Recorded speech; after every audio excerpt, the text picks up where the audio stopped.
Rachel. Hi, everyone. It's great to be here and wrap up the day. The culture and community of Montreal, you feel it as soon as you arrive here, and certainly being part of today with all of you and hearing the wonderful speakers, I felt that as well. So I'm really excited to be here.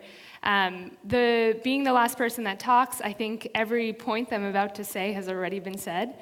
So I hope that in some way this is a great summary and there are takeaways that inspire you as we go on after today. So I come from a place called IDEO, and IDEO has a mission that likely most of you share as designers. We create positive impact through design. And I imagine that when all of you show up to work as designers, you desire to do the same thing. But there are a few characteristics about IDEO that I want to share that allows us to do the work that we do out in the world. First, we practice design thinking, something you may all be very familiar with. But we always start with people, and that's desirability. As a design researcher, that's key to what I do and what I care about. But we are always matching that with feasibility, what's technically possible, and viability, what's actually possible to bring to life as a business. Increasingly, more and more, we're actually being challenged to bring these three circles together much faster to make sure that design doesn't sit as a concept that may be desirable, but actually has no chance of coming to life in the world. And so we're looking at how in parallel streams, we can actually morph and change our process to bring businesses to life in the world that can really impact people and meet their needs. We are innately human-centered, and so as part of our process, every one of our designers, not only design researchers, focus on people. And not just what they say or respond to in a survey, or what they do as we observe them and understand how they're acting and behaving in the world, but some of the other things that are maybe unconscious that are harder to dig into. We spend time really understanding how are people feeling, because that really matters in design, and what are they really thinking about? What are really the motivators behind why they're making the choices they're making? Our process is iterative and cyclical, which means that we are constantly testing our designs and bringing them back out into the world to get real feedback from real people, synthesizing that, morphing our designs, and constantly doing this so that we can bring something to life in the world. And I've heard this actually come up in several presentations today with Essence and others, that this process, once a business launches, has to stay part of the innate way that you think about how you bring to life your product and your business in the world in order to continue to compete. We work on multi-disciplinary teams, and this to me is one of my favorite parts about working at IDEO. So while I'm a design researcher, we have creative coders, we have architects, we have MBAs that we call business designers, we have interaction designers and product designers, and depending on the challenge that we take on, we actually create a bespoke team to actually take on that challenge. So while on one project last year, it was myself, a communications designer, an architect, and a business designer, I'm now working with 2 software designers and an interaction designer to bring something else to life in the world. And it's this multiple perspectives that come together to actually create new opportunities and bring things into the world that maybe couldn't have been realized if we hadn't thought about it from many perspectives. And with those things in mind, we like to take on big challenges with curiosity. It's my belief that design is one of the things that we have in this world to actually start to take on the complex challenges that as humans we've actually created for ourselves. We've been layering sort of complex solutions onto different problems as they come up, and now we have the opportunity to think about how we make those things better. And design offers us a way to take what could seem complex, challenging, and something like we couldn't tackle, to a place that we can start and we can dive into with creativity and optimism. So I want to talk a little bit about some of the work that we've done, some of these big challenges that we take on, and bring them down to a more concrete level. We take on questions like this. How might we build a movement for positive aging? This is something I've actually spent a lot of my time at IDEO on, first in the San Francisco office, then in the Palo Alto office, and now I'm actually in the Cambridge office in Boston. We have taken on a few projects, everything from looking at how do you change the current nursing home system to be a more human-centered experience, thinking about all the stakeholders and really designing for the caretakers as key components of that system. But we also do things internally to express our own passions and put provocations out in the world. This is one of my favorite things that we do. It's called Designs On, and it's actually just an internal process and website where we take on areas that we're interested in and build prototypes in our spare time or during the day based on our ideas that we hold internally. So everything in the upper right-hand corner to what was called a gray mirror. The ability to look in a mirror at a young age and understand some of the choices that you may make and how it might affect you to hopefully inspire you to age positively. Or one of my favorites, a store dedicated to designing your own walker, sort of like an IKEA experience. But what if you could enable individuals to actually build out something that could fit into their life instead of just giving them something that they have no control over? Or how might we design a school system from the ground up? So we actually did this in Peru. We had the opportunity to create an entire school system, everything from the curriculum to hiring the teachers to understanding the design of the building to even building the business model behind that so we could actually bring it to life. And one of the big questions we dealt with was going into a country like Peru and understanding, what did education actually mean? How do you motivate parents and students and an entire culture to actually have an education system that meets the needs and goals of that society? We're scaling this now. This is one of the schools that's open, and we're building more as we speak. Or how might we help government be more human-centered? This is a big question that I think is on a lot of people's minds. And I'll just give one example of how we did that with Boston, the city that I now live in. We worked with them to understand what their relationship could be like with the citizens of their city. And we looked at their sort of digital communication as the first point of contact that often their citizens have with the city. Oftentimes, city governments, their websites, or other points of contact are all organized by department. But if you think about how people actually interact with their city governments and when they reach out to them, it's about really specific things that they want information on. Things like, hey, a blizzard's coming tomorrow, what do I do with my car? And those are the ways that you can start a conversation, by meeting people where they are and then giving them the opportunity to develop a relationship over time where there's much more access to more information. Or how might we make voting accessible and intuitive for every citizen? So we worked with the city of Los Angeles, which is one of the most diverse electorates in the United States, on designing a new voting system that allows for an intuitive system that's easy for every type of voter. This is the final prototype that's now actually being manufactured and produced for the next elections. What we did was really interesting design research where we actually were able to host mock elections, put prototypes into schools and gyms, and bring in different members of that electorate to actually test out some of these ideas. So how do we design for someone who can't see? How do we design for someone that doesn't speak English? How do we design for someone that it's their first time voting? Or how do we design for someone that's been voting for 80 years and now is trying to use this new system? So a lot of what we do is think about these extreme users and creating a system that works for all, taking on these very complex challenges. There's something that I've been thinking about a lot, and that's this concept or idea about venturing. And it's what I think is key to a lot of what enables IDEO to do what we do when we take on these big challenges and are able to create actionable, tangible design. But I actually think it's a mindset that as designers, we should all have, or are actually already embodying. Now, at IDEO Cambridge, we actually have an offering called Venture Design. And what that is, it's applying human-centered design to new business creation. So what does that mean?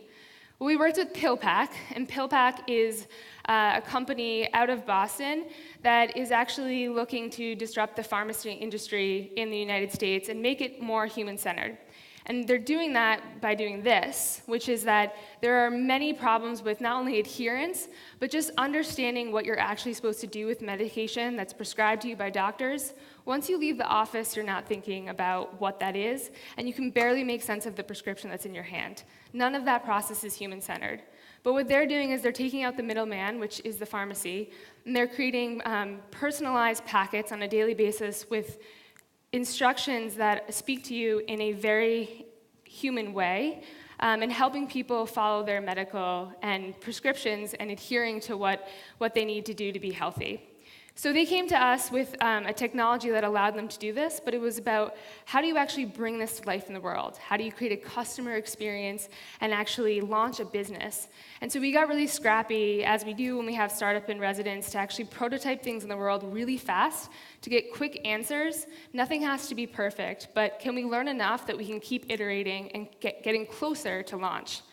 And here are just two examples. The one on the right is actually my favorite, which was that we had a lot of questions not only around pricing strategy, but around responses to the brand and the way that we might present and talk about what PillPack could be. And so we just hacked up a booth in a mall and did testing over a series of weekends to get quick and rapid feedback on what would people pay for this, what are their responses to this, and how would it impact their lives. And by rapidly synthesizing that and then pivoting the next weekend, we continued to develop something that got closer to launch, and today PillPack is a thriving business. So there's also the idea of a venture, which is a risky or daring journey or undertaking. It might be considered more of an adventure, something like this, jumping off of a 75-foot cliff, which may or may not be me. But there's this idea of a mindset, something that you actually embody, a venturing mindset, daring to do something that may seem risky, impossible, or unknown. And I think that this mindset is actually what's going to enable design to be the thing that people look at in the future that was able to solve complex challenges that when separated, we were not able to do. And so I challenge all of us to think about how we might embody a venturing mindset as we continue to design. So the second part of my meaty title was intuition and insight. And this gets to the core of what I do on a daily basis. So I'm a design researcher at IDEO. And what does that mean? Well, what I seek to do is to empathize with real needs of people and understand even unconscious needs that can help translate into actionable design. That's a big, meaty definition, but basically, depending on what the challenge is, I think about the people that I want to talk to, observe, and understand, but also what else is happening out in the world that's interesting or inspiring that can make my team and myself think differently about how we approach this challenge, and how ultimately, through every cycle of what we do at IDEO, as we get closer to launching a business or a product, how do we make sure that no matter what, we're not losing the people we're designing for at the center of what we're doing? So why do design research? Well, it's the balance between the head, the understanding, and the heart, which is the inspiration. And oftentimes this can, I think, be one of our biggest challenges in the design space, and certainly in a design consultancy, where you have the designer's intuition and the researcher's insights. When there isn't equilibrium between these two things, you could have creativity and intention, but it's misdirected to actually come to life and create impact. But if you leave with something that's too analytical and too focused on research, then you can really suffocate creativity, and that's not what we want to do. So it's really about finding the equilibrium between these two, how they actually inform and challenge one another, and at the center of what I do on a day-to-day basis is seek to find this equilibrium. Now, there's an article in 2016 in Fast Company that was circulated around IDEO, and it was about the design jobs that were no longer going to exist in the future. And surprise, surprise, design research was one of those that was going away. There's this quote. So research and researchers will likely be marginalized by new forms of automated data and insight generation, compiled via remote sensing and delivered through technologies like virtual reality. So I agree those technologies are coming. But what I don't agree with is that research and these technologies can actually cooperate and collaborate to actually push our design capabilities and our solutions even farther than we could have imagined. There's a couple reasons why design research is not going away, as I know design research. First off, design research is not a single task. It's not something that's done at the beginning of a project and handed off to a team. Design research is design. It's carried throughout a project, and it continues to inform and direct where we need to actually create and funnel our energy into creating solutions. There is also a vast and agile and evolving toolkit. So my background's in anthropology, which means that I do practice ethnographic research methodologies, like going in context with users in their homes, in their day-to-day, observing, trying to sort of become part of new communities and cultures to understand them. But we're also doing really interesting things to adapt some of those technologies that were suggested to disrupt research to actually incorporate them and complement them. Such as this example. We were working on a project, this is actually IDEO's Chicago office. We were working on a project around redesigning a medical device. And what we did was we incorporated virtual reality as a tool for learning about the actions and behaviors of a surgeon in context. What we realized is that surgeons, as people we want to co-design with, not just design for, are individuals that need to be empowered and need to have a voice in that co-design process.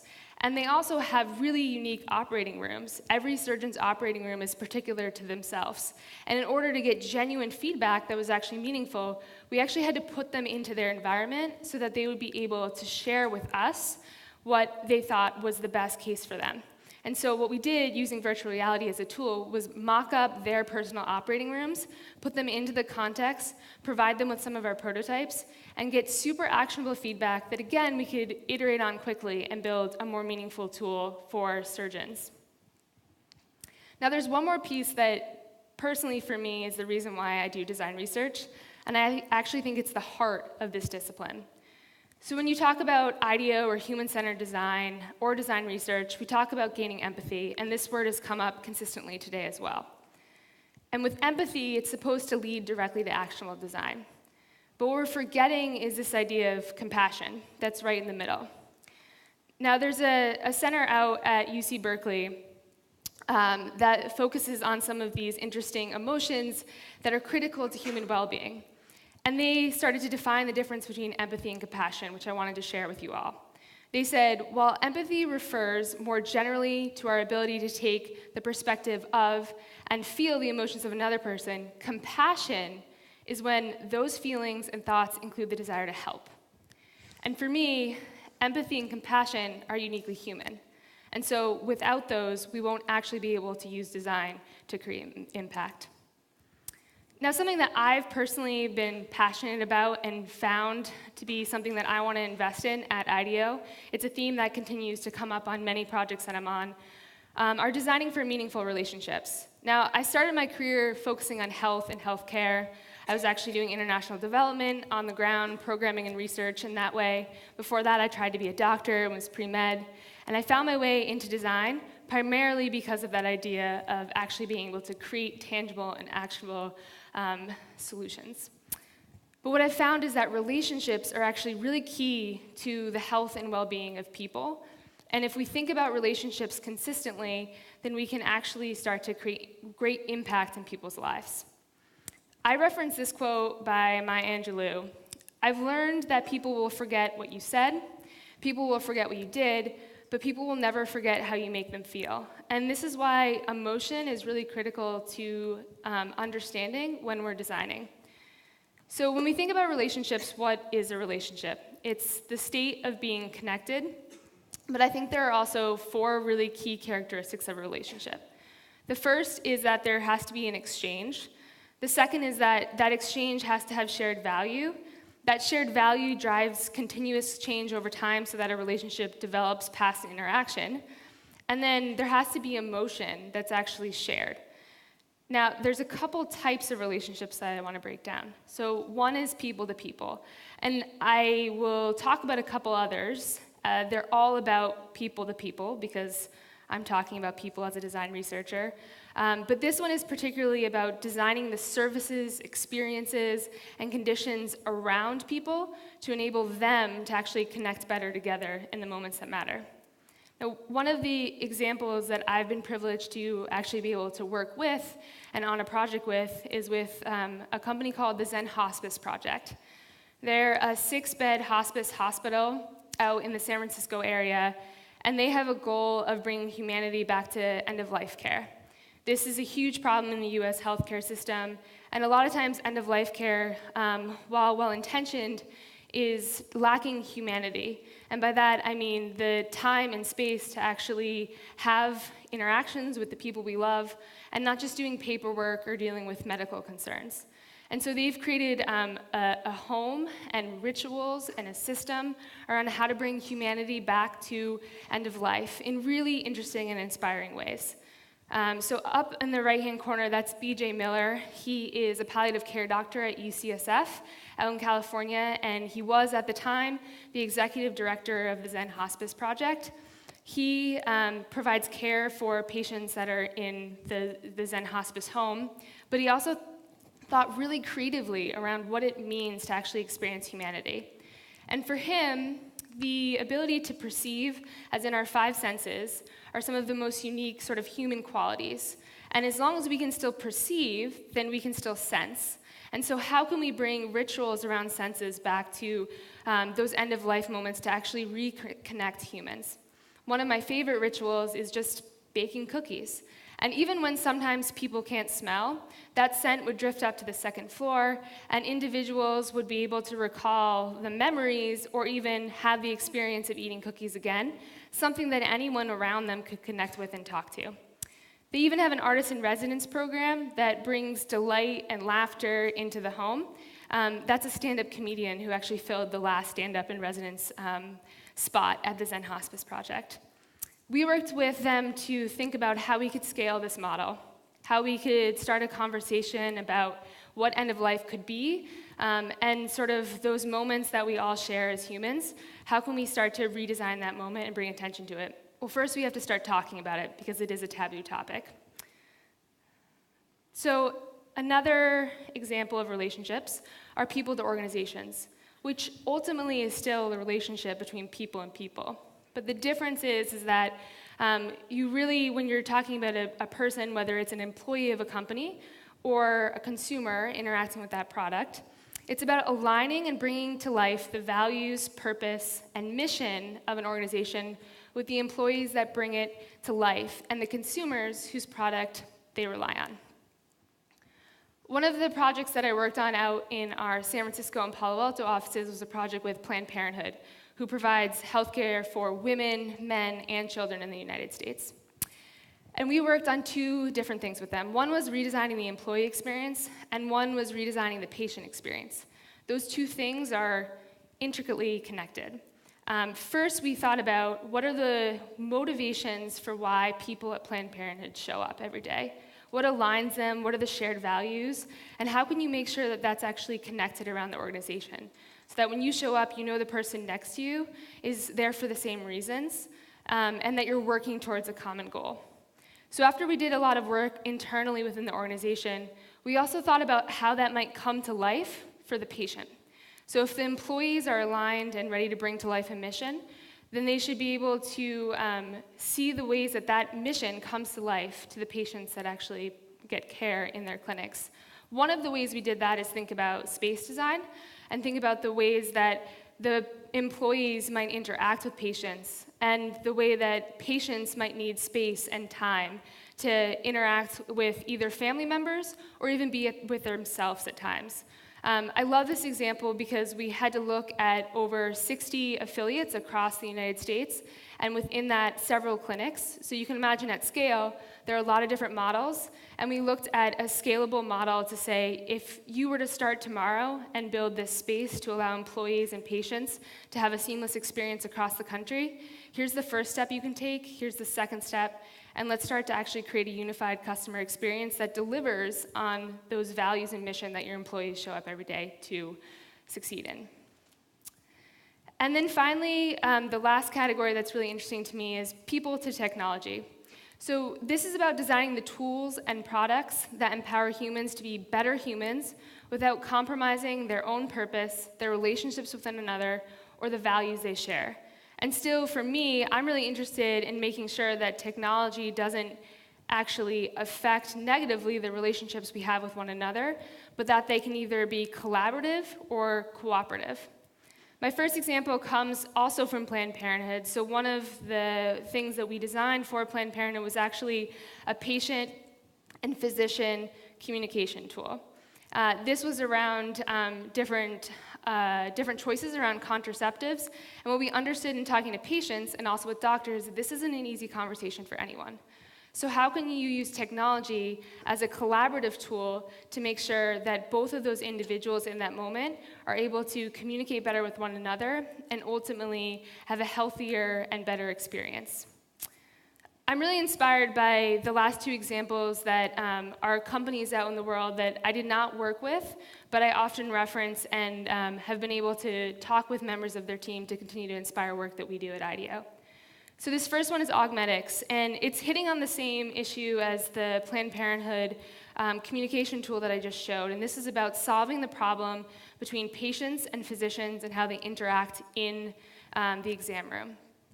So in the upper right-hand corner, many of you, because we all go to doctors, hopefully, have this experience, which is as technology has come into the exam room, physicians are often spending time, much of their time, even outside of the exam room, entering information into electronic medical records. And in the US, as many of you may know, this system is completely fragmented in that we have multiple systems and a lot of other issues that we could go into another time. But in this instance, the patient and the physician aren't actually having a relationship. The physician is on the computer, the patient is seeking eye contact to understand what's going on. And what Augmetics did was take Google Glass, which we know as consumers no one likes, and it's inelegant, and there's a lot of issues with it, but they thought about where the pain is in that instance and how we could actually solve a real human need. So doctors spend almost all of their time outside of their working hours entering information into their records. And patients seek more time with their doctors. And so what Augmetics does is they actually empower doctors to spend more time with their patients by having Google Glass incorporated into that interaction and a scribe on the other side that's actually taking care of their documentation. They've seen incredible success. There are hospital systems across the US that are starting to use this, and doctors' life their happiness is increasing. They're able to spend more time with patients, and patient satisfaction rates are going up. Really interesting application of how you can use technology to actually enable better human relationships in really important moments. And then this last one, which is more in the cooperative fashion rather than the collaborative fashion, is Kiva Systems. And I recently had the opportunity to talk to the founder, Mick Moons, and although now Amazon owns this, and many of you may know it as Amazon Robotics, I was really fascinated by their approach to solving a big, complex system, but still thinking about people. So the robot you see here, which is the big orange thing, is a robot that Kiva Systems created that revolutionizes the way that we work in warehouses. So in the past, a human picker, as the name is, for this type of employee, would spend 70% of their day actually wandering around warehouses trying to find particular items. That's not fun for them, it's not something that they enjoy, and it's also not very efficient. But what Kiva Systems did was said, let's not make humans do unproductive tasks, let's make them be more productive at the things that humans are really good at. And so the robots actually do all of the work. Humans are on the edge of the system now, and the robots bring everything to people, and then people have everything at their hands and are able to sort and look at what matters so that they can actually package up packages and send them off. So a really interesting example of how you can actually have a cooperative system where you're still designing for people, but technology is helping them do more productive and more delightful jobs. Now, my title was a little bit meaty. It was about venturing with insight and intuition. And so I just want to wrap up because I think each of the examples that I gave and everything that I talked about was about venturing mindset, so the ability to think about big, complex challenges and being able to start somewhere. And I think the way that you start is by trusting your intuition and gathering insight from the world. So I'll leave you with these 3 points. I think they've been emphasized through everything that's been said today, but I'll start with venturing. So what I would say is don't be afraid to take on something you know nothing about. Find empathy and compassion, compassion being your desire to actually help, and use the creative process to get there. When it comes to intuition, Trust your own mind and skills and those of your teammates, which I think we've heard many times today about who you surround yourself with. Find shared truths and share those truths. And finally, never be satisfied by only understanding your own world. This is my biggest takeaway as a design researcher. Get outside, understand other people, and make sure that intuition and insight are balanced so you can take on some of these big challenges in the world. So with that, I thank you all for staying to the end of today. I think it's been an amazing day. I'm excited to meet and talk to some of you after this. But I hope that some of this was relevant and helpful, and I thank you to Dynamo and everyone here today. It's been a great day.